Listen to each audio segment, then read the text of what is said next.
Hi friends, మీరైతే part 1 చూసారు కదా. అదే ఒక అమ్మాయి కోతి చూసి చెట్టు మీద ఎక్కింది, పడిపోయింది.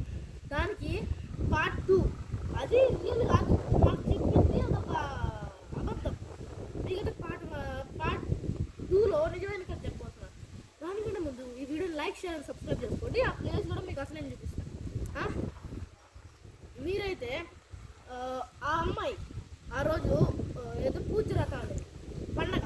ఆ రోజు ఏమైంది, ఆ చెట్టు ఎక్కింది. చెట్టు ఎక్కినప్పుడు కోతులు ఉన్నాయి, చిన్న చిన్న కోతులు ఉన్నాయి. వాటితో ఆడుతూ ఉంది. ఏమైంది, సడన్గా పక్కన ఎవరు మంత్రాలు చంపుతూ ఉన్నారు.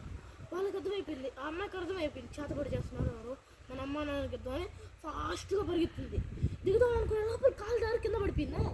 వాళ్ళకి సౌండ్ వచ్చి ఒక అబ్బాయి నార్మల్ చెట్లు కొట్టుకునేవాడు వాళ్ళ టీంలో ఉన్నాడు. ఆ వాడు ఏం చేశాడంటే, వాడి దగ్గర ఒక కట్టు ఉంది. ఆ కట్టుతో వెళ్ళి ఆ అమ్మాయి తల మీద గట్టిగా కొట్టేశాడు. దాని తర్వాత అక్కడ చెప్పాడు అంటే చెట్టు మీదకి ఎక్కింది, కోతిని చూసి కింద పడిపోయిందని. అదైతే రాంగ్. ఇప్పుడు మీకు అదలేని కదా చెప్పాను కదా. దాని తర్వాత వాడు వెళ్ళి ఏం చెప్పాడు, వాళ్ళ మదర్ అండ్ ఫాదర్కి పైన కోతులు ఉన్నాయి, వాడిని చూసి సడన్గా కింద పడిపోయింది. తనకు రాయి తగిలేసింది, కింద రాయి పడేసాడు. వాళ్ళు అనుకున్న రాయి తగిలేసేసాడు.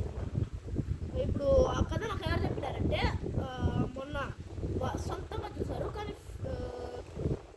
చూసారు కానీ ఎవరికి చెప్పలేదు. ఎందుకంటే తనకి చెప్పాలనిపించలేదు ఎవరికి. దాని గురించి మీకైతే ప్లీజ్ చూపిస్తాను. ఈ కట్టెను తీసుకున్నా అంటే ఇప్పుడు అక్కడ వాళ్ళు చేతబడి చేస్తూనే ఉంటారు, కానీ మనం సేఫ్టీగా అక్కడ తీసుకున్నాం.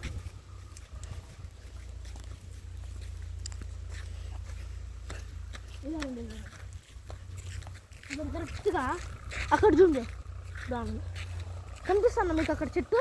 ఆ చెట్టు మీదే అమ్మాయి ఆ చెట్టు మీద ఎక్కినింది. ఆ నుంచి దూకి చచ్చిపోలేదు, చంపేసినారు. ఈ వీడియో మీకు నచ్చితే like and share and subscribe చేసి కామెంట్ సెక్షన్లో ఎలా ఉందో కామెంట్ చేయండి. బాయ్.